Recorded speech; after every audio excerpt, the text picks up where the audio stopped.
ఒక అడవిలో ఒక కుందేలు ఒక తాబేలు ఉండేవి. కుందేలు తాను చాలా వేగంగా పరిగెత్తగలనని గర్వపడేది. తాబేలును చూసి వేళాకోళం చేసేది. ఒకరోజు తాబేలు కుందేలుతో పరుగు పందెంకు సవాలు చేసింది. పందెం మొదలయ్యింది. కుందేలు చాలా వేగంగా పరిగెత్తి తాబేలు చాలా దూరంలో ఉందని గ్రహించి మధ్యలో ఒక చెట్టు కనిపించింది. ఆ చెట్టు కింద హాయిగా నిద్రపోతుంది.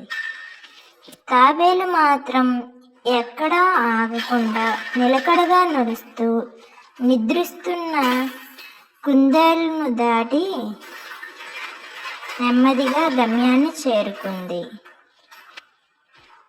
కుందేలు నిద్రలేచి చూసేసరికి తాబేలు అప్పటికే విజేతగా నిలిచింది. తన గర్వం కారణంగా కుందేలు ఓడిపోయింది. నీతి: నిదానమే ప్రధానం. అహంకారం ఎప్పుడూ ఓటమిని కలిగిస్తుంది. పట్టుదల విజయాన్నిస్తుంది.